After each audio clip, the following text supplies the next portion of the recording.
கிறிஸ்துவில் அன்பான சகோதர சகோதரிகளே, உங்கள் யாவரையும் நம்முடைய ஆண்டவர் இயேசு கிறிஸ்து நாமத்தினாலும் நம்முடைய பிதாவாகிய தேவனுடைய நாமத்தினாலும் கிருபையும் சமாதானம் உண்டாவதாக என்று வாழ்த்துகிறேன்.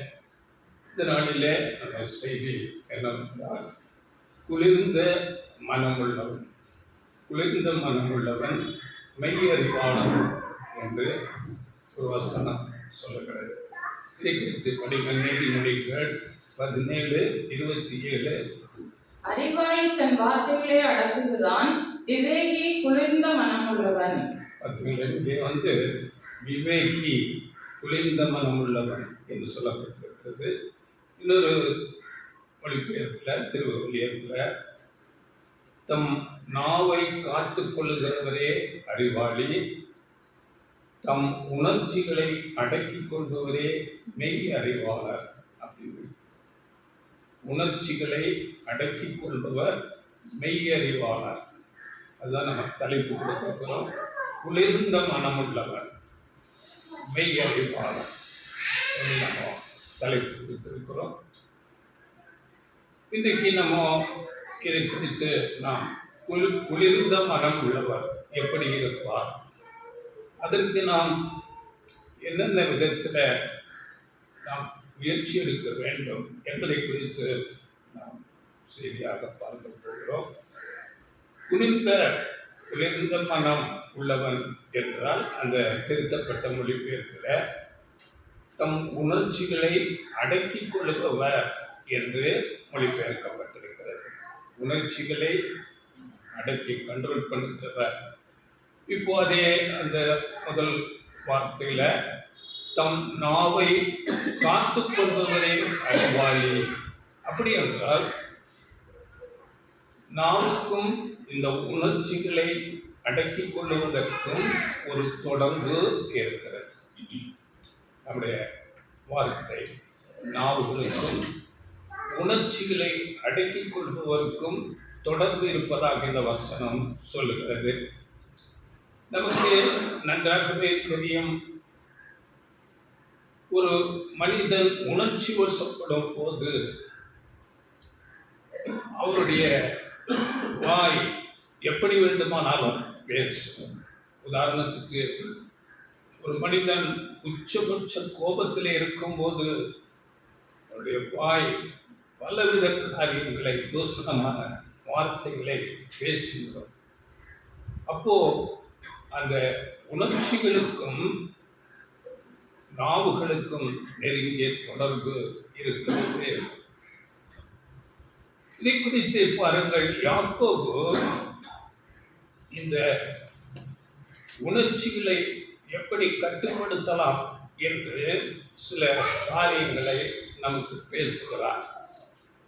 அதற்கு நாம் நாவை அடக்க வேண்டும் என்று யாக்கோபு நமக்கு தேவனுடைய ஆலோசனையாக சில வார்த்தைகளை பேசுகிறார். இதை குறித்து யாக்கோபு 3ஆம் அதிகாரம் 1 நீங்கள் படித்துக் கொள்ளுங்கள். அங்கே நாவு பற்றி, வார்த்தைகள் பற்றி பேசப்படுகிறது. அங்கே பேசிக்கொண்டு இந்த நாவு எவ்வளவு பயங்கரமானது என்று பாருங்கள். 5-6 வசனங்களை மாத்திரம் படியுங்கள். அப்படியே நாவானதும் சிறிய அவயவமாய் இருந்தும் பெருமையானவைகளை பேசும். பாருங்கள், சிறிய நெருப்பு எவ்வளவு பெரிய காட்டை கொளுத்தி விடுகிறது. நாவும் நெருப்புதான், அது அநீதி நிறைந்த உலகம். நம்முடைய அவயவங்களில் நாவானது முழு சரீரத்தையும் கரைப்படுத்தி ஆயுள் சக்கரத்தை கொளுத்தி விடுகிறதாயும் நரக அக்னியினால் கொளுத்தப்படுகிறதாயும் இருக்கிறது. நாவு நெருப்பு என்று சொல்லுகிறார். அப்போ நம்ம நாவை எவ்வளவு ஜாக்கிரதையாக கவனிக்க வேண்டும். அது அநீதி நிறைந்த உலகம் என்று சொல்லப்படுகிறது. அதாவது ஒரு சிறிய நெருப்பு ஒரு பெரிய காட்டையே அங்கே எரித்து விடும். அப்படியே இந்த நாவானது நம்முடைய சரீர அவயவங்களிலே மிகவும் சிறியது. அந்த நாவு பெருமையானவைகளை பேசி நம்முடைய முழு சரீரத்தையும் கரைப்படுத்தி வாழ்க்கையை எரித்து விடுகிறது என்று யாக்கோபு மூலமாக தேவன் நம்மை எச்சரிக்கிறார், ஆலோசனை கொடுக்கிறார். அப்போ நாவை நாம் அடக்க வேண்டும். அந்த நாவை அடக்க உணர்ச்சிகளை நாம் கட்டுப்படுத்த வேண்டும். உணர்ச்சிகளை அடக்க யாக்கோபு இன்னொரு ஆலோசனையை நமக்கு கொடுக்கிறார். நம்முடைய உணர்ச்சிகளை கட்டுப்படுத்த அது தேவன் மூலமாக நமக்கு கொடுக்கப்படுகிற அந்த ஆலோசனை என்னவென்றால் யாக்கோபு 1:4 நீங்கள் ஒன்றிலும் குறைவுள்ளவர்களாய் இராமல் பூரணராயும் நிறைவுள்ளவர்களாயும் இருக்கும்படி பொறுமையானது பூரண கிரியை செய்ய கடவுது.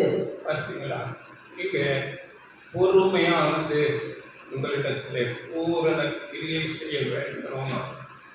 நீங்கள் ஒன்றிலும் குறைவுள்ளவர்களாய் இராதபடி பூரணராயும் நிறைவுள்ளவர்களாயும் இருக்கும்படி பொறுமையானது பூரண கிரியை செய்ய வேண்டும். அப்போ பொறுமை என்ற குணத்தை இங்கே யாக்கோபு மூலம் தேவன் நமக்கு ஆலோசனையாக கொடுக்கிறார். இந்த பொறுமை என்ற குணத்தை நாம் வளர்த்துக் கொள்ள வேண்டும். இந்த பொறுமை என்ற குணத்தை எப்படி நாம் வளர்த்துக் கொள்வது? அந்த பொறுமை என்ற குணத்துக்குள்ளாக இதை வளர்த்துக் கொள்ளும் போது நாம் எப்படிப்பட்ட நன்மைகளை பெற்றுக்கொள்கிறோம், ஆவிக்குரிய காரியங்களிலே நாம் எப்படிப்பட்டதான ஆசீர்வாதங்களை பெற்றுக்கொள்கிறோம் என்பதை குறித்து சில காரியங்களை நாம் பார்க்கலாம். நாம் ஞான ஸ்நானம் மூலமாக தேவனிடத்திலே உடன்படிக்கை செய்திட்ட தேவனுடைய பிள்ளைகள் நம்மை குறித்து வேதம் யாக்கோபு நிருபத்தின் மூலம் சொல்லுகிறது, நீங்கள் எந்த விஷயத்திலும் குறைவில்லாமல் பூரண என்ற நிலைக்கு வர வேண்டிய ஒரு பொறுப்பு உங்களுக்கு இருக்கிறது என்று சொல்லுகிறார். நீங்கள் பூரணராக வேண்டும் என்று அங்கே யாக்கோபு மூலம் தேவ ஆலோசனை கொடுக்கிறது. ஒன்றிலும் குறைவில்லாதவர்களாக பூரணர் என்ற நிலைக்கு வர வேண்டும். அந்த பூரணர் என்ற நிலைக்கு வருவதற்கு பொறுமை என்ற குணம் நம்மிலே வளர்ச்சி பெற்று நம்மில் அந்த பொறுமையானது பூரண கிரியை செய்ய வேண்டும். யாக்கோபு 1:4 நாம் அதைத்தான் படித்தோம். தேவன் கொடுக்கிற ஆலோசனை, நீங்கள் ஒன்றிலும் குறைவுள்ளவர்களாயிராமல் பூரணராயும் நிறைவுள்ளவர்களாயும் இருக்கும்படி பொறுமையானது பூரண கிரியை செய்ய கடவுது. இன்றைக்கு இந்த உலக நாட்களிலே நாம் ஒரு சுவிசேஷ யுகத்தில் ஒரு முடிவு நாட்களில் இருக்கிறோம். பொதுவாக இந்த நாட்களிலே யாரிடமும் இந்த பொறுமை என்ற குணம் பார்ப்பது மிகவும் கொஞ்சம் அரிதான ஒரு காரியமாக இருக்கிறது. எல்லா ஜனங்களும் ஒரு பொறுமையற்ற ஒரு நிலையைத்தான் எல்லாரிடத்திலும் நாம் பார்க்க முடியும். எல்லா ஜனங்களிடமும் கோபம் இருக்கும், விரோதம், வைராக்கியங்கள், எரிச்சல், பொறாமை, வேற்றுமை, இப்படிப்பட்ட அநேக குணங்களினால இந்த நாட்களில் ஜனங்கள் இருந்து கொண்டிருக்கிறார்கள். இந்த குணங்கள் அவர்களுடைய குணங்களை அழிவுக்கு நேராக அவர்களை நடத்துகிறது. அதே சமயத்தில் இங்கே நாம் வசனத்தில் நீதிமொழிகளில் படிக்கும் போது குளிர்ந்த மனம் என்றால் அது சாந்தம், மனத்தாழ்மை, இரக்கம், தயவு, நீடிய பொறுமை, அன்பு, நீதி, பரிசுத்தம், இவைகள் தான் குளிர்ந்த மனம். இதை குறித்து நமக்கு வேதத்தில் நாம் படிக்கும் போது இது ஆவியின் கனிகள் என்று சொல்லப்படுகிறது. இவைகளை இந்த நாளிலே நாம் காண்பது மிக மிக அரிதாக இருக்கிறது. நீடிய பொறுமையுடையவர்களாக நாம் எத்தனை பேரை பார்க்க முடியும்? இல்லாவிட்டால் அன்பு, இரக்கம், தாழ்மை, இப்படிப்பட்ட வேற்றுமை சிந்தை இல்லாத நீதியிலே பரிசுத்தத்திலே வாழ்கிற உண்மையுள்ள ஜனங்கள் மிகவும் சொற்பமாக அரிதாக இருக்கிறார்கள்.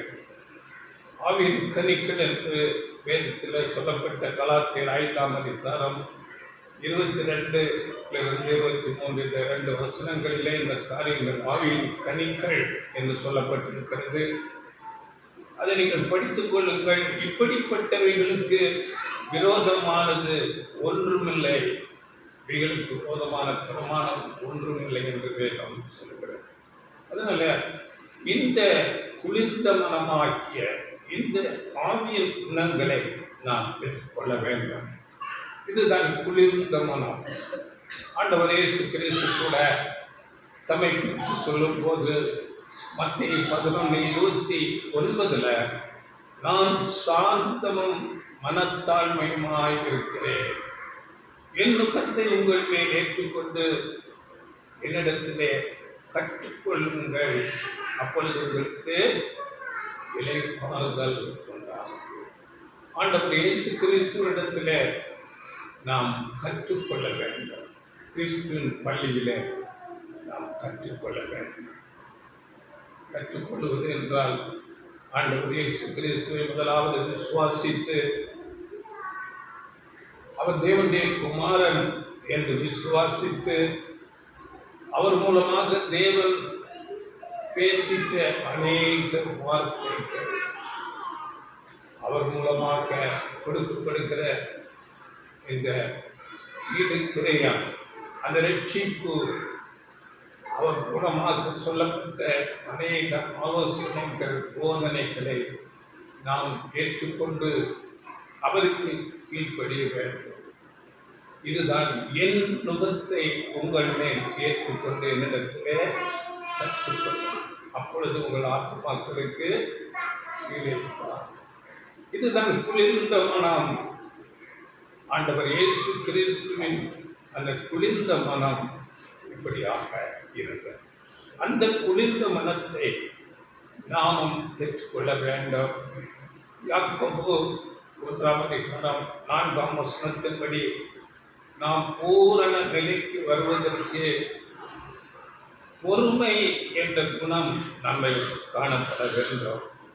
பொறுமை நம்மை முழுமையாக கிரியை செய்ய வேண்டும். பொறுமை என்ற குணத்தை நம்மளே வளர்த்து கொள்ள வேண்டும். பொறுமை இல்லாவிட்டால் நாம் பூரணம் என்ற அந்த ஒரு நிலைக்கு வர முடியாது. இந்த பொறுமை என்ற குணத்தை நாம் எப்படி வளர்த்து கொள்ள முடியும் என்று பார்க்கும்போது, நாம் கடந்த வாரத்தில் எடுத்த ஒரு பாடம், அந்த பாடம் நமக்கு உதவியாக இருக்கும் என்று நான் நினைக்கிறேன்.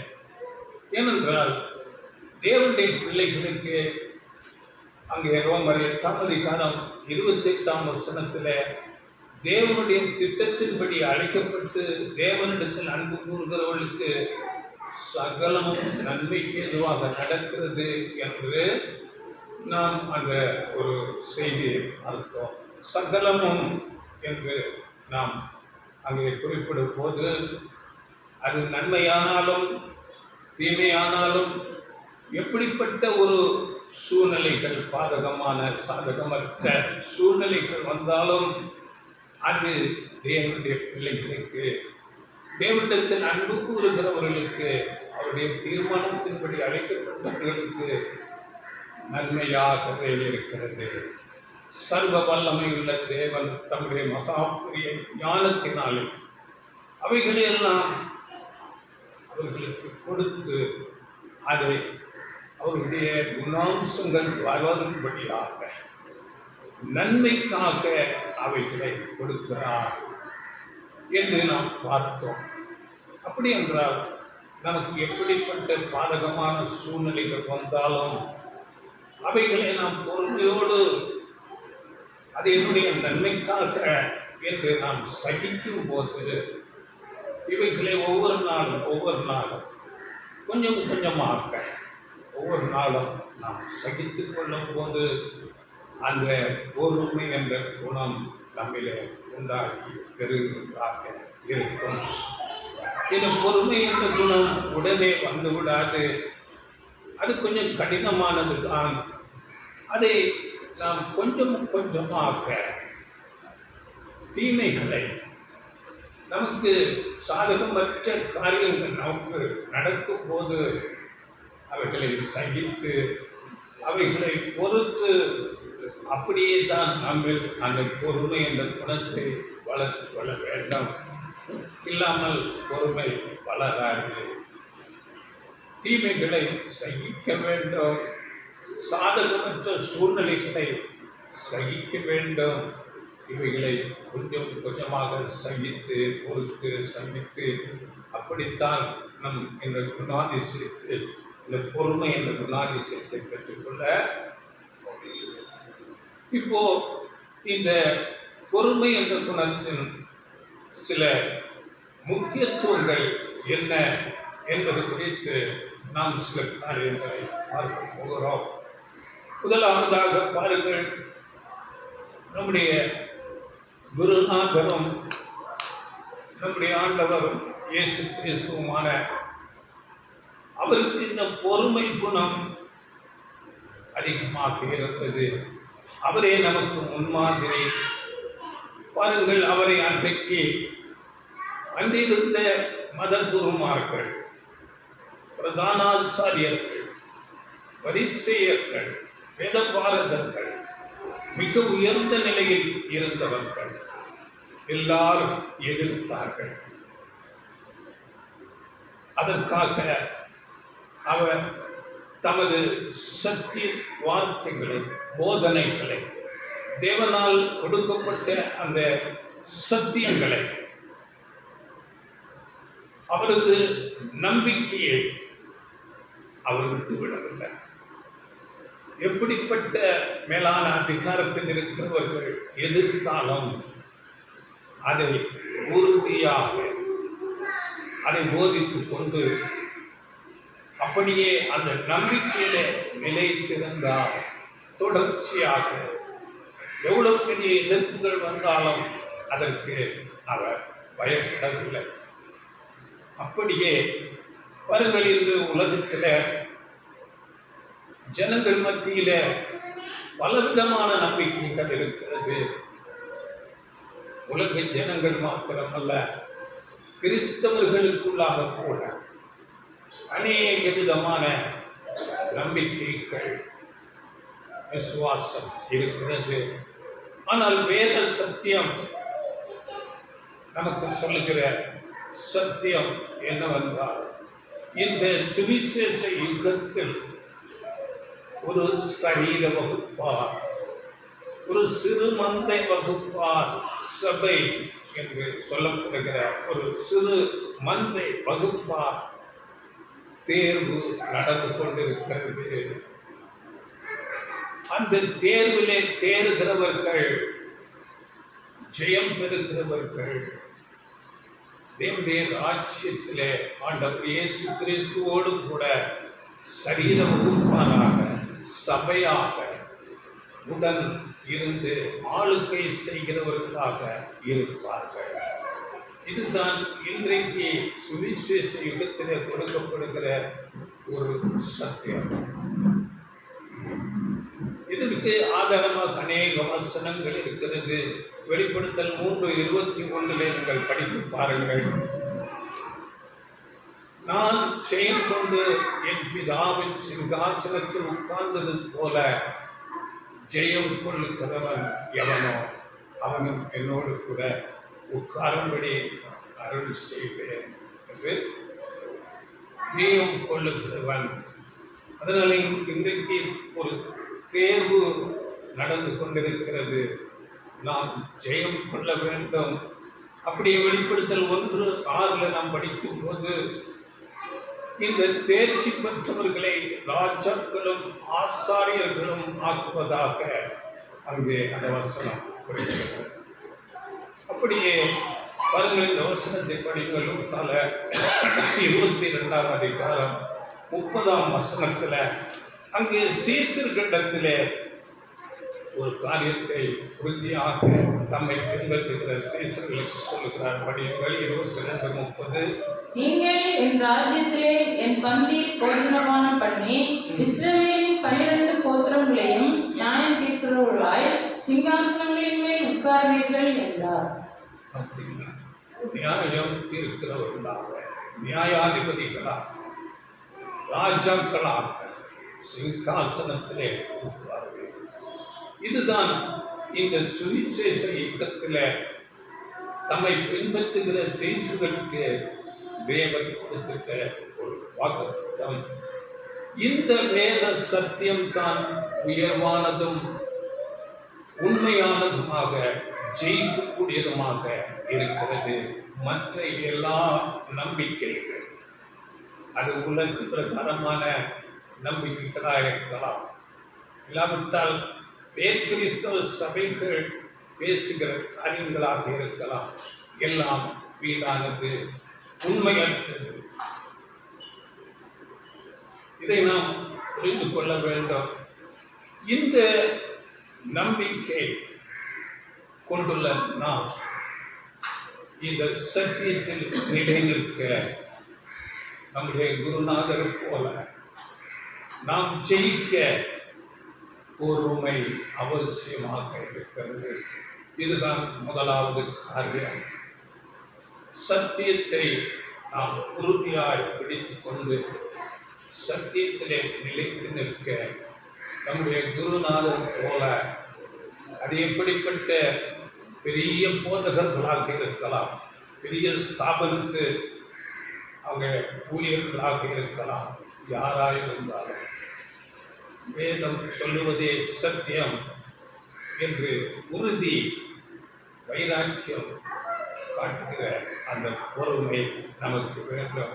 இது முதலாவதான ஒரு காரியம். இப்படியே நம்முடைய ஆண்டவர் இயேசு கிறிஸ்துவும் அப்போஸ்தலர்களும் அவரை பின்பற்றி வந்த பரிசுத்தவான்கள் எல்லாரும் அப்படியே பொறுமை காண்பித்து அவர்கள் அதிலே ஜெயித்தார்கள், பூரணராக மாறினார்கள். நம்முடைய ஆண்டவர் இயேசு கிறிஸ்து நாம் அறிந்திருக்கிறோம். அவரை எல்லாரும் சேர்ந்து அவரை குற்றப்படுத்தினால் கூட அவர் அநேக இடங்களிலே பதில் பேசாதவராக பொறுமையாக எல்லாவற்றையும் சகித்துக் கொண்டு இருந்தார். அப்படியே நாமும் இருக்க பழகிக்கொள்ள வேண்டும். அப்படி அப்போஸ்தலர்கள் அநேக இடங்களிலே அடிக்கப்பட்டார்கள், சிறைச்சாலைக்கு கொண்டு போகப்பட்டார்கள், எல்லாவற்றையும் பொறுமையோடு சகித்தார்கள். இந்த குணம் நாம் வளர்த்து கொள்ள வேண்டும். பொறுமை என்ற குணம் நம்மை இந்த ஒரு நம்முடைய குருநாதர் போல நம்முடைய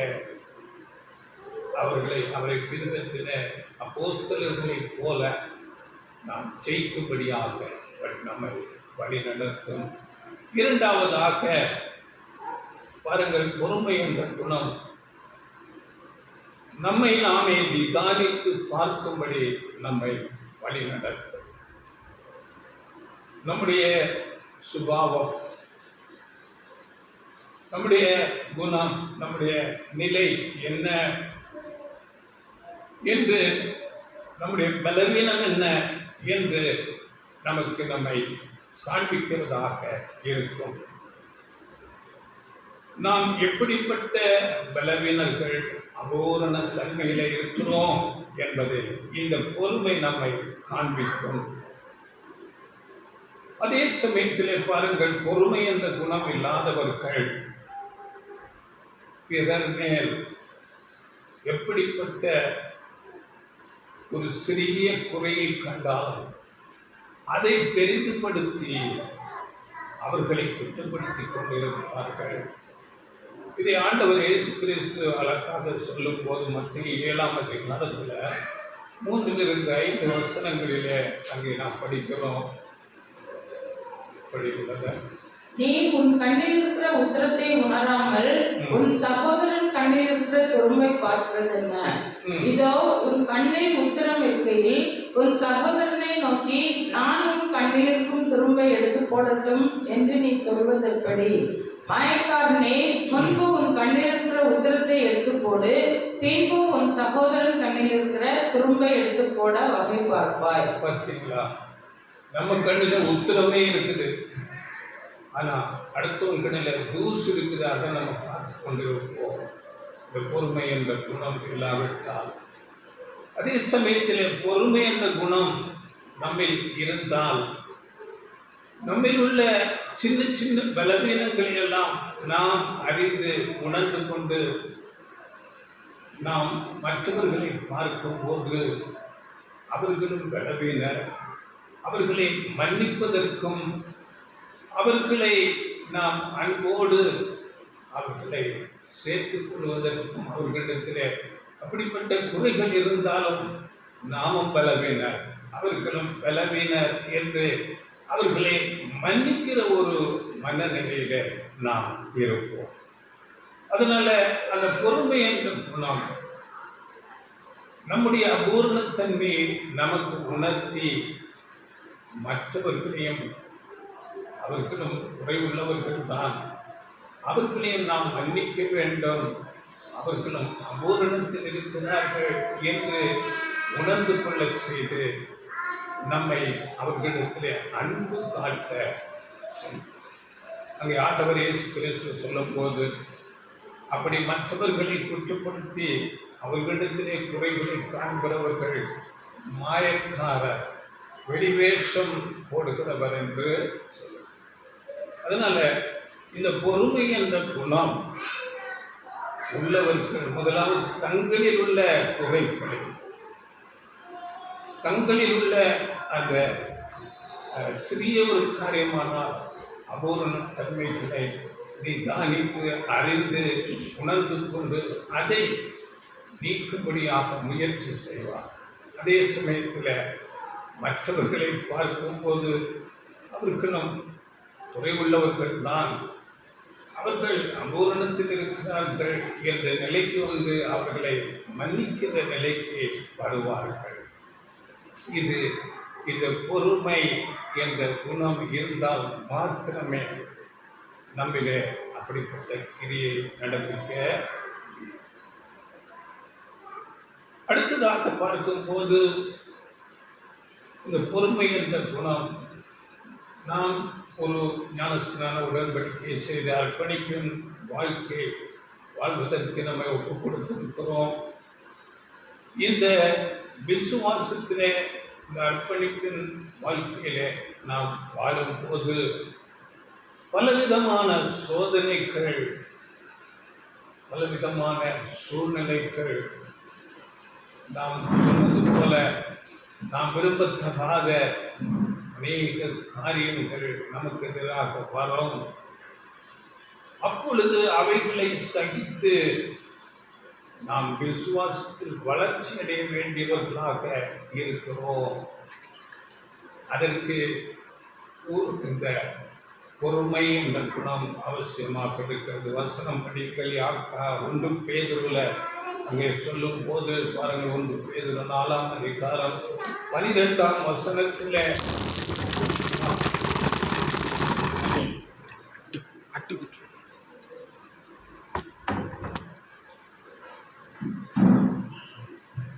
படிங்கள். 1 பேதுரு 4ஆம் அதிகாரம் 12ஆம் வசனம்.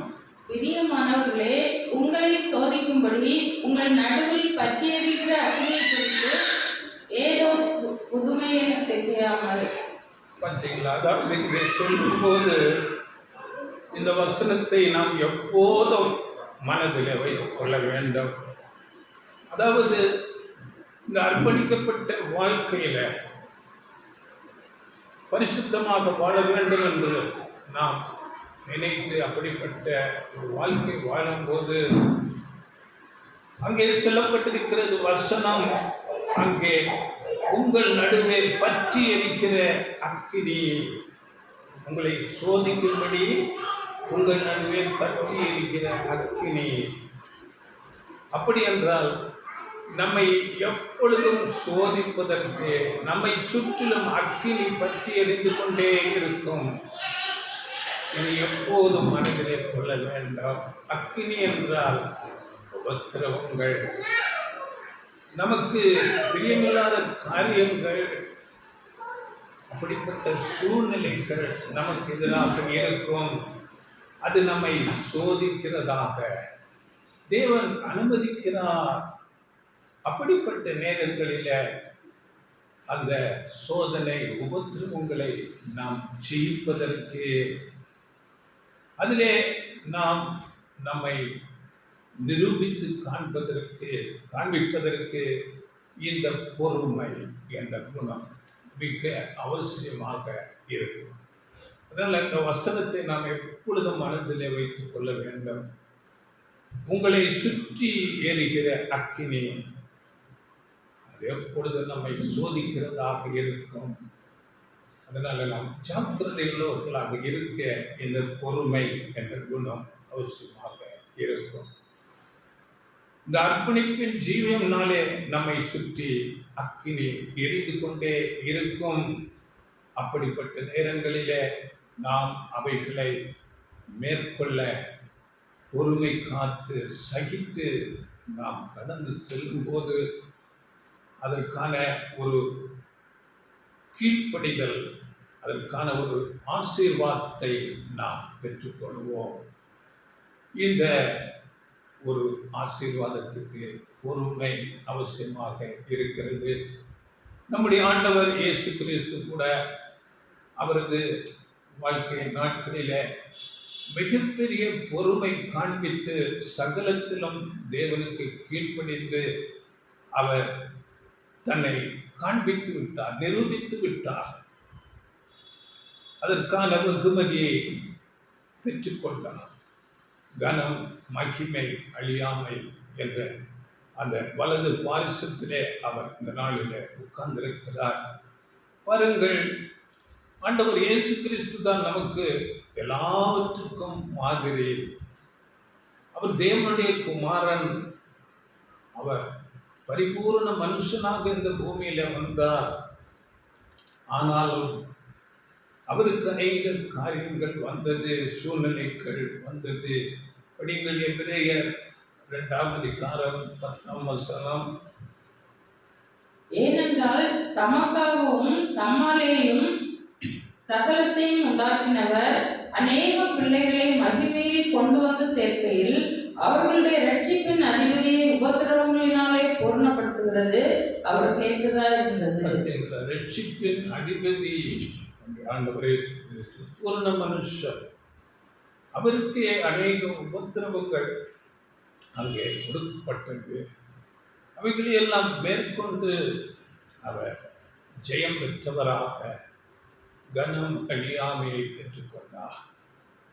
அப்படியே நாமும் நம்முடைய ஜீவியத்தில் பொறுமையை காண்பித்து நமக்கு எதிராக வருகிற அநேக காரியங்களை நாம் சகித்து பொறுத்து தேவனுடைய பார்வையிலே நாம் கீழ்ப்படிதலை காண்பித்து அந்த கனம், மகிமை, அழியாமையை பெற்றுக்கொள்ள வேண்டும். இதுதான் 3வது காரியம். அடுத்து 4வது பொறுமை, அந்த குணத்தின் காரியம் என்னவென்றால், பாருங்கள், இந்த அர்ப்பணிப்பின் ஒரு ஓட்டத்தில் நாம் தேவனிடத்தில் சகலவித கிருபைகளை பெற்றுக்கொள்ள வேண்டியவர்களாக இருக்கிறோம். அது எப்படி என்றால், தேவனுடைய ஒரு தெய்வீக ஞானம் நமக்கு தேவை. சத்தியங்களை புரிந்து கொள்வதற்குரிய சத்திய ஆவி நமக்கு தேவை. தேவனுடைய அந்த பரிசுத்த ஆவியின் பலன் நமக்கு தேவை. இதெல்லாம் நாம் தேவனிடத்திலிருந்து பெற்றுக்கொண்டு இந்த ஆவிக்குரிய ஒரு வாழ்க்கையில முன்னேறி செல்ல வேண்டும். இவைகளை நாம் பெற்றுக்கொள்ளாமல் நாம் ஒரு அடி கூட முன்னேறி செல்ல முடியாது.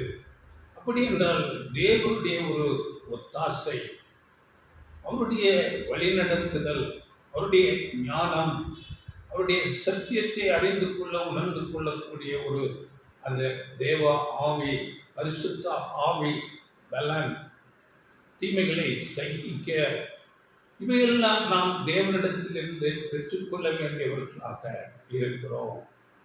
இவைகளை நாம் தேவனிடத்திலே காத்திருந்து பொறுமையோடு பெற்றுக்கொள்ள வேண்டாம். நாம் பார்க்கும் போது உதாரணமாக இந்த உலகத்தில் ஒரு பெரிய அதிகாரி, கலெக்டர், இல்லாவிட்டால் பிஏஓ, இவர்களிடத்திலே ஏதாவது ஒரு தேவைக்கு நாம் ஒரு கையெழுத்து வாங்க போகணும் என்றால் அவர்களிடத்திலே போன உடனே அந்த காரியம் நடந்து விடாது. அநேக நேரங்களிலே நாம் பொறுத்து காத்திருக்க வேண்டிய நிலை உண்டாகும். அப்பொழுது அவை நாம் பொறுமையோடு சகித்து என்ன செய்வது, வேறு வழியில்லை என்று நாம் ஒரு செழிப்போடு முறுமுறுப்போடு அவைகளை சகித்துக் கொள்வோம். ஆனால் பாருங்கள், நம்முடைய மகா பெரிய தேவன், சர்வலோகத்தின் தேவன், அவரிடத்திலிருந்து நாம் அந்த தெய்வீக நன்மைகளை பெற்றுக்கொள்ள, ஆவிக்குரிய நலனுக்காக நாம் பூரணம் அடைய அவரிடத்திலிருந்து சகலத்தையும் பெற்றுக்கொள்ள வேண்டும். அதற்காக நாம் அப்படிப்பட்ட மகா பெரிய தேவனிடத்திலே எவ்வளவு பொறுமையோடு காத்திருந்து நாம் அவைகளை பெற்றுக்கொள்ள வேண்டாம். அதனால இந்த பொறுமை என்ற குணம், அவருடைய சமூகத்திலே காத்திருக்கிற குணம் மிகவும் அவசியமாக இருக்கிறது. அடுத்ததாக, ஐந்தாவதாக ஒரு காரியம், நாம் அர்ப்பணிக்கப்பட்ட இந்த புது சிருஷ்டிகள் வாழ்க்கையில தேவனுடைய பிள்ளைகளுக்கு அந்த ஓட்டத்தின் முடிவிலே பாருங்கள், அவருடைய அர்ப்பணிப்பின் ஓட்டத்தின் அந்த முடிவிலே அதிக பரீட்சை இருக்கும், அதிகப்படியான அங்கே நெருக்குதல், பிரச்சனைகள் இருக்கும். இது அப்போஸ்தலர்களுக்கும் ஆண்டவர் இயேசு கிறிஸ்துவுக்கு அப்படியே இருந்தது. அவர்கள் தங்கள் ஜீவனை கொடுத்தார்கள். அந்த அளவுக்கு அவர்கள் அங்கே உறுதி காண்பித்துக் கொண்டு இருந்தார்கள். பாருங்கள், அப்போஸ்தலர்கள் எல்லாரும் இரத்த சாட்சிகளாக மரித்தார்கள். அவர்கள் தங்களை அந்த இரத்த சாட்சிகளாக மரிப்பதற்கு மகிழ்ச்சியோடு சந்தோஷத்தோடு ஒப்பு கொடுத்தார்கள். அதற்கு இந்த பொறுமை என்ற குணம் அவர்களுக்கு தேவைப்பட்டது. அப்படி அது நமக்கும் தேவையாக இருக்கிறது. அந்த பொறுமை என்ற குணம் இல்லாவிட்டால் இப்படிப்பட்ட கடினமான கடைசியில் வரக்கூடிய அந்த உபத்திரவங்களிலே நாம் ஜெயம் பெற முடியாதவர்களாக போய்விடுவோம். ஆக பாருங்கள், இந்த பொறுமை என்ற குணம் இல்லாமல் யார் ஒருவரும் பூரணத்தை அடைய முடியாது. இது யாக்கோபு மூலமாக நமக்கு தேவன் கொடுத்துட்ட ஒரு ஆலோசனை. நாம் வேதத்தில் நாம் படிக்கிறோம், அங்கே ஆலோசனை இல்லாத இடத்துல ஜனங்கள் சீர்கட்டு போவார்கள். ஆவிக்குரிய வளர்ச்சிக்காக தேவன் கொடுக்கிற ஆலோசனைகளை நாம் அப்படியே ஏற்றுக்கொள்ள வேண்டும். பொறுமை என்ற குணத்தை நம்மிலே வளர்த்து கொள்ள வேண்டும். பாருங்கள், யாக்கோபு 5ஆம் அதிகாரம் 11ஆம் வசனத்திலே அங்கே யோபுவின் பொறுமை பற்றி அங்கே பேசப்படுகிறது. படிங்கள் என்ற வாசனை யாக்கோபு 5:11. இதோ பொறுமையாய் இருக்கிறவர்களை பாக்கியவான்கள் என்கிறோமே, யோபின் பொறுமையை குறித்து கேள்விப்பட்டிருக்கிறீர்கள், கர்த்தருடைய செயலின் முடிவையும் கண்டிருக்கிறீர்கள். கர்த்தர் மிகுந்த உருக்கமும் இரக்கமும் உள்ளவராய் இருக்கிறாரே. பாருங்கள், நமக்கு தெரியும் யோபுடைய வாழ்க்கை. அவர் எல்லாவற்றையும் இழந்தார். தன்னுடைய உடல் நலத்தை அவர் இழந்தார். எல்லா மரியாதை எல்லாவற்றையும் இழந்தார். ஆனாலும் பொறுமையோடு தேவனிடத்திலே அவர் காத்திருந்தார். முடிவு அவர் இரட்டிப்பான ஆசீர்வாதத்தை பெற்றுக்கொண்டார். இங்கே அதனால் யோபுவின் பொறுமை பற்றி நீங்கள் அறிந்திருக்கிறீரே, கர்த்தர் செய்திட்ட அந்த முடிவை நீங்கள் அறிந்திருக்கிறீர்களே என்று யாக்கோபு மூலம் சுட்டி காட்டுகிறார். அடுத்ததாக இந்த பொறுமை என்ற வார்த்தையை பாருங்கள், இந்த உலக ஜனத்தார் கூட பேசுவார்கள். அது எப்படி என்றால், ஏதாகிலும் ஒரு பிரச்சனை, ஒரு சண்டை சூழ்நிலைகள் இப்படி வரும்போது பொறுமையாக இருங்கள் என்ற வார்த்தையை பயன்படுத்துவார்கள். இப்படி அந்த பொறுமை என்ற குணத்தை ஜனங்கள் பேசினாலும், உலக ஜனங்கள் பேசினாலும் பாருங்கள், சில நேரங்களில் தொழில் ரீதியாக வியாபார காரியங்கள், இப்படிப்பட்ட காரியங்களில் அவர்கள் மிகுந்த பொறுமையோடு இருப்பார்கள். அவர்களுடைய அங்கே கஸ்டமர்களுடைய வாடிக்கையாளர்களுடைய ஒரு ஒரு ஆதரவு, அவர்களுடைய ஒரு தேவை அவர்களுக்கு செய்வதற்காக வேண்டிய லாப நோக்கோடு மிகுந்த பொறுமையோடு எப்படிப்பட்ட வார்த்தைகளை அந்த வாடிக்கையாளர்கள் பேசிட்டால் கூட அவர்கள் பொறுமையோடு அதை கேட்டுக்கொண்டு சகித்து கொண்டு இருப்பார்கள். ஆனால் அவர்கள் மனதளவில் ஒரு குமுறலோடு இருப்பார்கள். அது ஒரு லாப நோக்கோடு அப்படிப்பட்ட ஒரு பொறுமையை காண்பிப்பார்கள். ஆனால் மனதளவில் அப்படி பொறுமை உள்ளவர்கள் அல்ல, லாப நோக்கத்துக்காக அப்படியே இருப்பார்கள். அதனால இப்படிப்பட்ட இந்த பொறுமைக்கும் நாம் மேலே பார்த்துட்டு அநேக தெய்வீக பொறுமைக்கும் வித்தியாசம் இருக்கிறது. அதனால இந்த பொறுமை என்ற வார்த்தை கிரீக்கில் 2 வார்த்தைகள் கொடுக்கப்படுகிறது. அதில் நாம் பார்க்கும்போது முதலாவது ஒரு வார்த்தை பாருங்கள், பொறுமை என்ற வார்த்தைக்கு முதலாவது அங்கே ஒரு கிரீக் வார்த்தை மக்ரோ துனியா என்ற ஒரு வார்த்தை. இந்த வார்த்தை உலகத்தார் காண்பிக்கிற பொறுமைக்கு ஒரு அர்த்தமாக இருக்கிறது.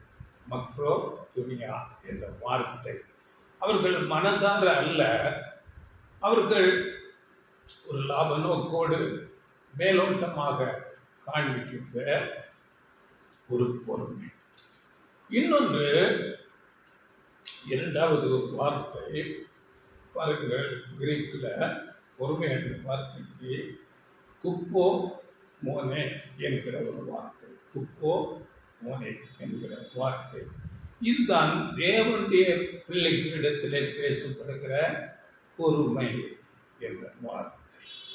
இந்த வார்த்தையினுடைய அர்த்தம் பாருங்கள், தேவனுடைய பிள்ளைகளுக்கு எதிராக வருகிற எப்படிப்பட்ட உபத்திரவங்கள், தீமைகள், கஷ்டங்கள், பாடுகள் எதுவாக இருக்கட்டும், அதை அவர்கள் விருப்பத்தோடும் மகிழ்ச்சியோடும் ஏற்றுக்கொண்டு அவைகளை சகிப்பார்கள். இதுதான் இந்த வார்த்தையினுடைய பொருள். பாருங்கள், குப்போ மோனே என்ற வார்த்தை எப்படிப்பட்ட சூழ்நிலை வந்தாலும், தீமைகள் வந்தாலும், பிரச்சனைகள் வந்தாலும் அவைகளை மகிழ்ச்சியோடு ஏற்றுக்கொள்வார்கள். இதுதான் இங்கே சபை வகுப்பார் பரிசுத்தவான்களுக்கு சொல்லப்படுகிற ஒரு வார்த்தை. இது எப்படி வரும் என்று நாம் பார்க்கும்போது, நம்முடைய மகா பெரிய தேவன் அவருடைய அன்பை, அவருடைய குணங்களை அறிந்து கொண்டவர்கள்.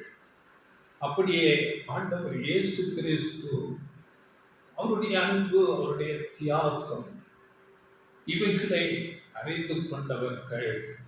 அப்படியே பாருங்கள், தேவனுடைய ரட்சிப்பின் தெய்வீக திட்டத்தை அறிந்து உணர்ந்து கொண்டவர்கள். அப்படிப்பட்ட அந்த தீமைகளையும் அவர்கள் சந்தோஷமாக பொறுமையோடு ஏற்றுக்கொள்ளுகிறவர்களாக இருப்பார்கள். இதுதான் அந்த பொறுமை என்ற அந்த கிரீக் வார்த்தைக்கு, பரிசுத்தவான்களுக்கு சொல்லப்படுகிற அந்த குப்போமோனே என்ற ஒரு வார்த்தை. அதில் ஒரு வசனம் படியுங்கள் பாருங்கள். யாக்கோபு 5ஆம் அதிகாரம் 10ஆம் வசனத்தில் பரிசுத்தவான்கள் துன்பப்படுதலுக்கும் நீடிய பொறுமைக்கும் மாதிரி என்று சொல்லப்படுது. படிங்கள். என் சகோதரரே, கர்த்தருடைய நாமத்தினாலே பேசின தீர்க்கதரிசிகளை துன்பப்படுத்தலுக்கும் நீடிய பொறுமைக்கும் திருஷ்டாந்தமாக வைத்துக் கொள்ளுங்கள். திருஷ்டாந்தமாக ஒரு மாதிரியாக வைக்கப்பட்டிருக்கிறது. இதுதான் உண்மையான கிறிஸ்துவின் அடிச்சுவடுகளே பின்பற்றுகிற பரிசுத்தவான்களுக்கு வருகிற காரியம். தீமைகள் வரும், அவைகளிலே அதை மகிழ்ச்சியோடு பொறுமையோடு சகிக்கிறவர்களாக ஏற்றுக்கொள்ளுகிறவர்களாக இருப்பார்கள். இதுதான் அந்த பொறுமை என்ற குணம். இங்கே ஆண்டவர் இயேசு கிறிஸ்து கூட இதை குறிப்பிட்டு சொல்லியிருக்கிறார். மற்ற 24ஆம் அதிகாரத்தில், என் நாமத்து நிமித்தம் நீங்கள் சகல ஜனங்களாலும் பகைக்கப்படுவீர்கள். ஆண்டவர் இயேசு சொல்லிவிட்டார், பகைக்கப்படுவீர்கள். அப்படியே பகைக்கப்பட்டார்கள். உண்மையான அவரை பின்பற்றுகிற தேவனுடைய பிள்ளைகள் பகைக்கப்படுவார்கள். அப்படியே யோவான் 16ஆம் அதிகாரத்தில் சீசர்களுக்கு அந்த நாளிலே இயேசு அங்கே எச்சரித்தார். அது அப்படியே நடந்தது. படிங்கள் 16ஆம் அதிகாரம் யோவான் 1-4. நீங்கள் இடர்கள் அடையாதபடிக்கு இவைகளை உங்களுக்கு சொன்னேன். அவர்கள் உங்களை தேவாலய ஜெப ஆலயங்களுக்கு புறம்பாக்குவார்கள். மேலும் உங்களை கொலை செய்கிறவன் தான் தேவனுக்கு தொண்டு செய்கிறவன் என்று நினைக்கும் காலம் வரும். அவர்கள் பிதாவையும் என்னையும் அறியாதபடியினால் இவைகளை உங்களுக்கு செய்வார்கள். அந்த காலம் வரும்போது நான் இவைகளை உங்களுக்கு சொன்னேன் என்று நீங்கள் நினைக்கும்படி இவைகளை உங்களுக்கு சொல்லியிருக்கிறேன். நான் உங்களுடனே கூட இருந்தபடியினால் ஆரம்பத்திலே இவைகளை உங்களுக்கு சொல்லவில்லை. பார்த்தீங்களா? இது அப்படியே அவர்களுக்கு, சீசர்களுக்கு நடந்தது. உள்ளே புறம்பாக்குவார்கள், அவர்களை கொலை செய்வார்கள். உண்மையான தேவனுடைய பிள்ளைகளுக்கு இவைகள் அப்படியே நடக்கும்.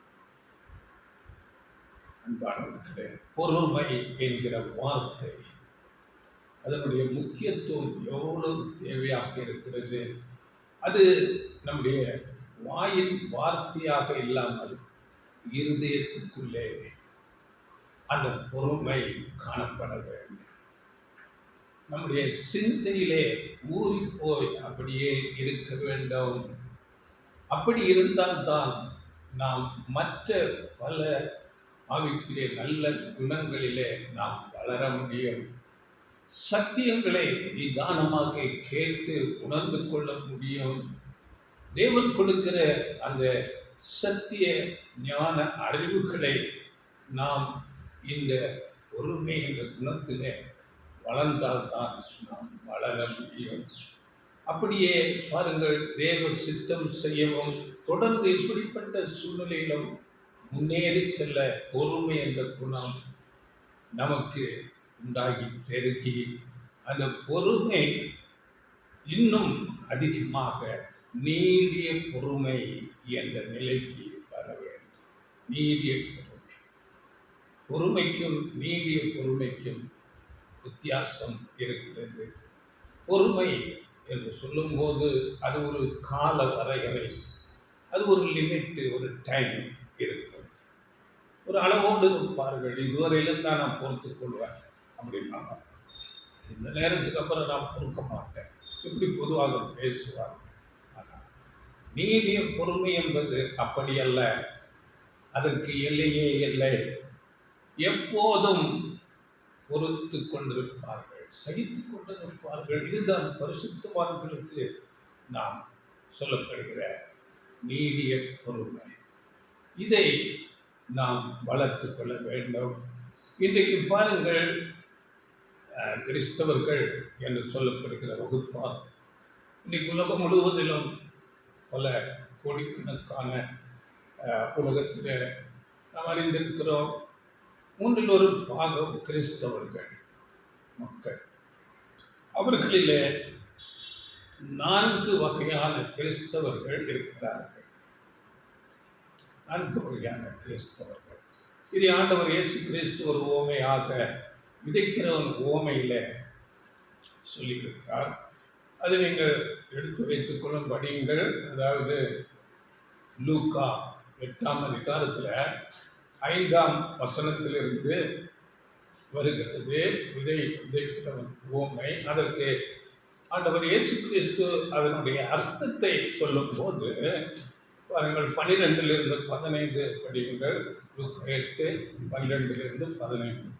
வழியருகே விதைக்கப்பட்டவர்கள் வசனத்தை கேட்கிறவர்களாய் இருக்கிறார்கள். அவர்கள் விசுவாசித்து ரட்சிக்கப்படாதபடிக்கு பிசாசானவன் வந்து அவ்வசனத்தை அவர்கள் இருதயத்திலிருந்து எடுத்துக் போடுகிறான். கற்பாறையின் மேல் விதைக்கப்பட்டவர்கள் கேட்கும்போது சந்தோஷத்துடனே வசனத்தை ஏற்றுக்கொள்கிறார்கள்.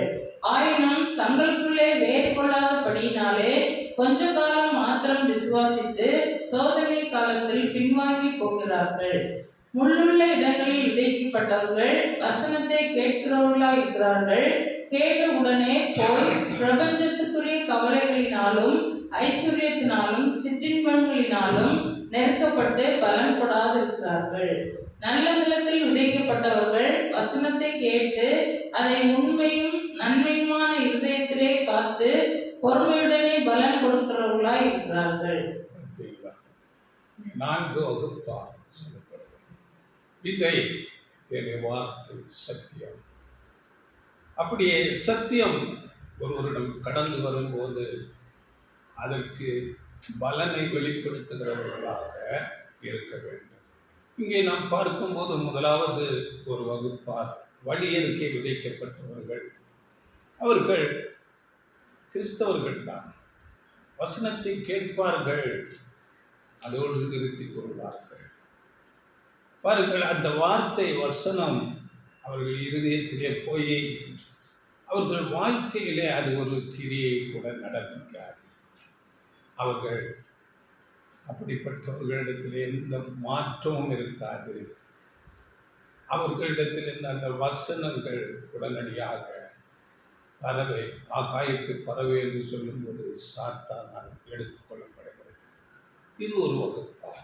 2வது வகுப்பார் கற்பாறை நிலம் என்று நாம் பார்க்கும்போது நிலம் இருதயத்தை அடையாளப்படுத்துகிறது.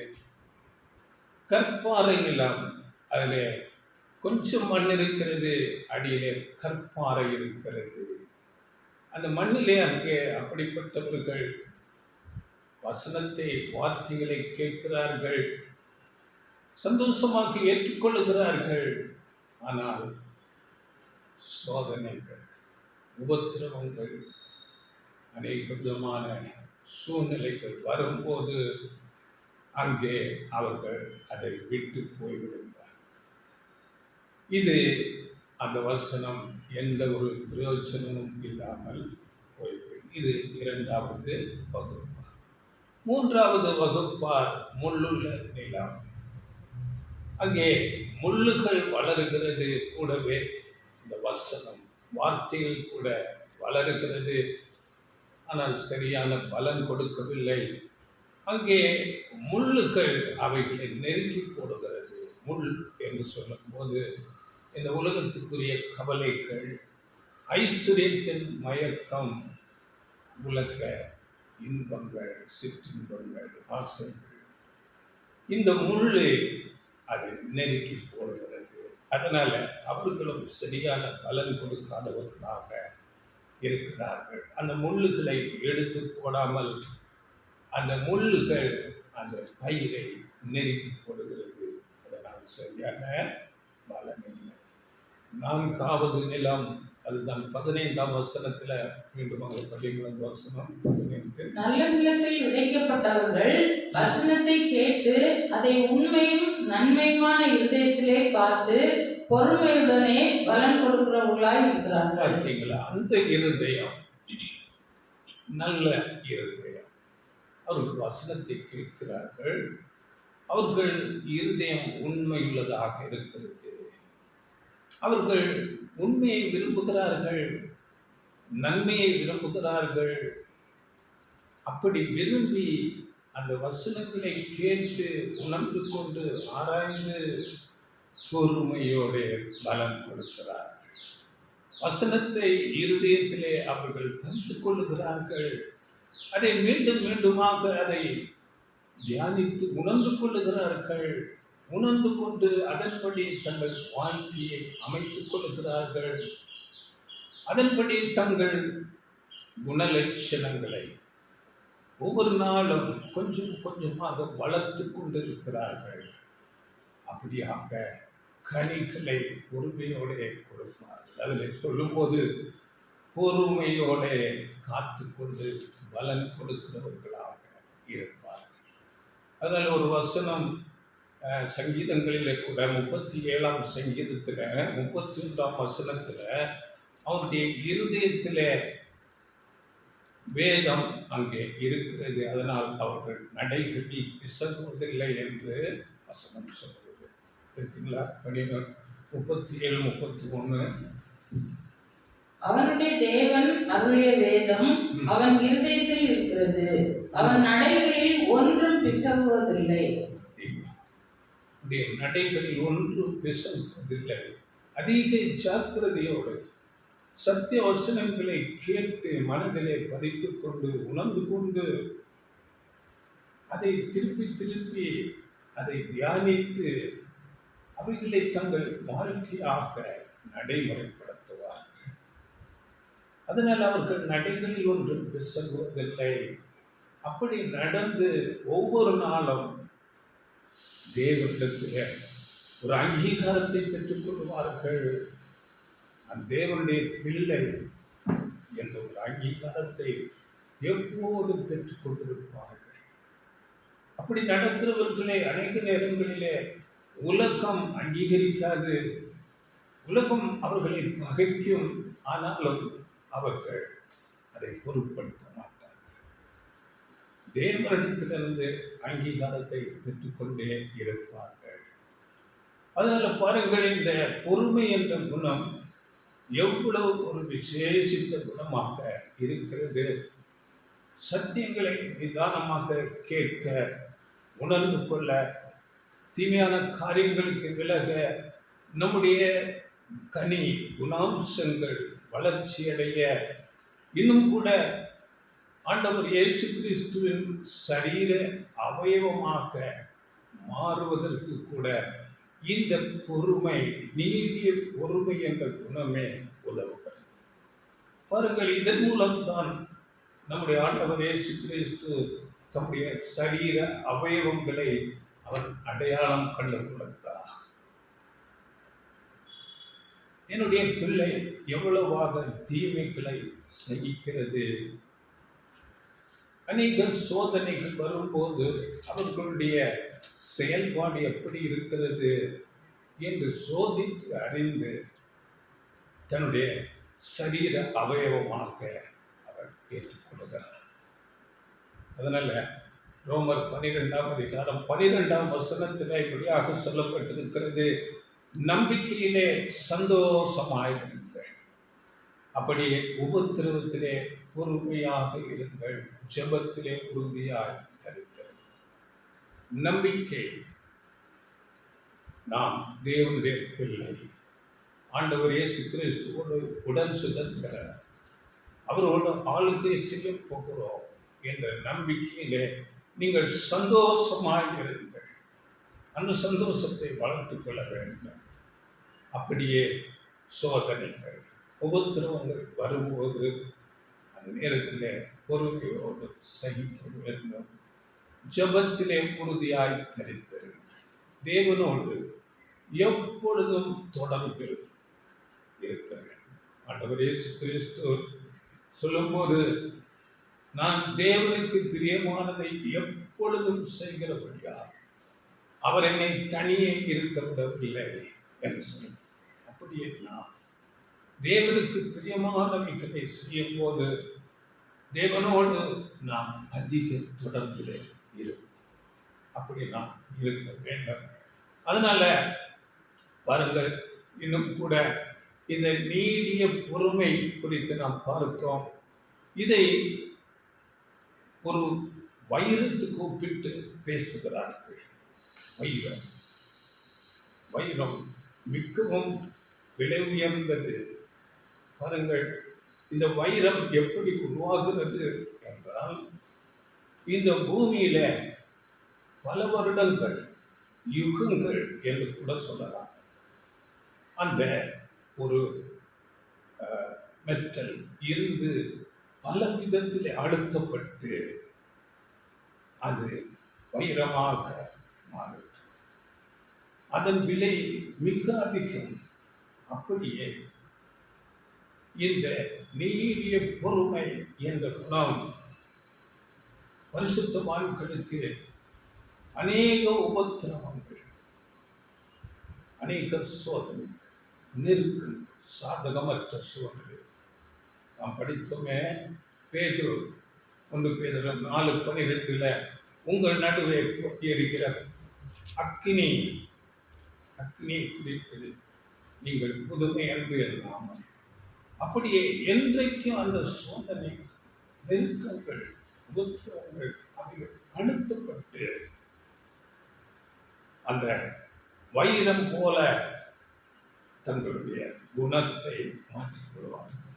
நீடிய பொறுமை இது வைரத்துக்கு ஒப்பிட்டு பேசப்படுகிறது. அப்படியாக நாம் வளர்த்து கொள்ள வேண்டும். இந்த நீடிய பொறுமை நம்மை தேவனிடத்திலிருந்து ஒரு பெரிய ஆசீர்வாதத்தை, கனத்தை, அழியாமையை பெற்றுத் தருகிறதாக இருக்கிறது. அதனால பாருங்கள், கடைசியாக ஒரு வசனத்தை படித்து நாம் முடிக்கலாம். 1 பேதுரு 2 20-23. நீங்கள் குற்றம் செய்து அடிக்கப்படும் போது பொறுமையோடு சகித்தால் அதனால் என்ன கீர்த்தி உண்டு? நீங்கள் நன்மை செய்து பாடுபடும் போது பொறுமையோடு சகித்தால் அதுவே தேவனுக்கு முன்பாக பிரீதியாய் இருக்கும். இதற்காக நீங்கள் அழைக்கப்பட்டும் இருக்கிறீர்கள். ஏனெனில் கிறிஸ்துவும் உங்களுக்காக பாடுபட்டு நீங்கள் தம்முடைய அடிச்சுவடுகளை தொடர்ந்து வரும்படி உங்களுக்கு மாதிரியை பின்வைத்து போனார். அவர் பாவம் செய்யவில்லை, அவருடைய வாயிலே வஞ்சனை காணப்படவும் இல்லை. அவர் வையப்படும் போது பதில் வையாமலும் பாடுபடும் போது பயமுறுத்தாமலும் நியாயமாய் தீர்ப்பு செய்கிறவருக்கு தம்மை ஒப்புவித்தார். இதுதான் நம்முடைய குருநாதர், நம்முடைய தலையாகிய ஆண்டவர் இயேசு கிறிஸ்து வழி. அவர் நன்மை செய்து பாடு அனுபவித்தார். அவரிடத்திலிருந்து நன்மை பெற்றவர்களே ஓசன்னா என்று அவரை வரவேற்ற ஜனங்கள் அடுத்த நாளே, அடுத்த வாரத்தில் அவரை சிலுவையில் அறையுங்கள் என்று அவரை குற்றப்படுத்தினார்கள். இப்படித்தான் உலகம். இந்த நாளிலே நாம் நன்மை செய்யும் போது நன்மை செய்கிறவர்களே நம்மை பகைப்பார்கள். பாருங்கள், அன்றைக்கு ஆண்டவர் இயேசு கிறிஸ்து சிலுவையை சுமந்து கொண்டு போகும்போது அந்த ஜனங்கள் என்ன நினைத்திருப்பார்கள்? அவரை வேடிக்கை பார்த்து கொண்டு ஏதோ பெரிய தவறு செய்திருக்கிறார் போல என்றுதான் நினைத்திருப்பார்கள். இதுதான் உலகம். நன்மை செய்கிறவர்களை பகைக்கும். அங்கே வேதம் சொல்லுகிறது, மனுஷரால் தள்ளப்பட்டதாயினும் தேவனால் தெரிந்து கொள்ளப்பட்டதும் வெளியேறப்பட்டதுமான கல், ஜீவனுள்ள கல் என்று ஆண்டவர் இயேசு கிறிஸ்து சொல்கிறார். அதனால இன்றைக்கு உலகம் நம்மை கூட பகைக்கலாம். நன்மை செய்யும் போது அந்த பகையை நாம் பொருட்படுத்த தேவையில்லை. மனுஷரால் அங்கீகரிக்கப்படாமல் இருக்கலாம், ஆனால் தேவன் அங்கீகரிக்கிறவராய் இருக்கிறார். இன்றைய உலகம் நல்லோரை பகைக்கிறதாக இருக்கிறது. நல்லோரை பகைக்கும் வேதம் அப்படியாகவே சொல்லுகிறது. ஆனாலும் நாம் தேவனை நம்பி நன்மை செய்து பாடுகளை சகிக்க வேண்டும். அது பெரிய ஆசீர்வாதத்தை நமக்கு கொண்டு வரும். ஆண்டவர் இயேசு கிறிஸ்துவை குறித்து சொல்லும் போது, அவர் வையப்படும் போது பதில் வையாமலும், பாடுபடும் போது பயமுறுத்தாமலும் நீதியாய் நியாயத்திற்கு செய்கிறவருக்கு தன்மை தேவன் அனுமதித்திட்டார் என்ற காரணத்துக்காக அதை சகித்தார். அப்படியே நாமும் சகிக்கும்படி நமக்கு போதிக்கப்பட்டிருக்கிறோம். நன்மை செய்து பாடுகளை சகிக்க வேண்டும். இதுதான் நமக்கு அருளப்பட்டிருக்கிறது. நம்முடைய குருநாதர் போலவே அவரை நாம் பின் செல்ல வேண்டும். கடைசியாக நாம் படித்த நீதிமொழிகள் 17:27 அறிவாளி தன் வார்த்தைகளை அடக்குகிறான், விவேகி குளிர்ந்த மனம் உள்ளவர். நாம் இப்படிப்பட்ட குளிர்ந்த மனம் உடையவர்களாக மாறி இந்த பொறுமை, அதிலும் மேலாக நீடிய பொறுமை என்ற குணத்தை வளர்த்து கொண்டு ஆவிக்குரிய எல்லா குணலட்சணங்களை வளர்த்து ஒரு கனியுள்ள வாழ்க்கை வாழ தேவன் நமக்கு உதவி செய்வாராக. ஆண்டவர் இயேசு கிறிஸ்துவின் அடிச்சுவடுகளை நாம் அப்படியே பின்பற்றும் போது அநேக உபத்திரவங்கள் பாடுகள் உண்டு. அவைகளை நாம் மகிழ்ச்சியோடு அனுபவிக்கும் போது அது ஒரு பெரிய ஆசீர்வாதத்துக்கு நம்மை வழிநடத்தும். இந்த வார்த்தைகளை மீண்டுமாக கேளுங்கள். தேவன் இந்த வார்த்தைகள் மூலம் ஆசீர்வதிப்பாராக. ஆமென்.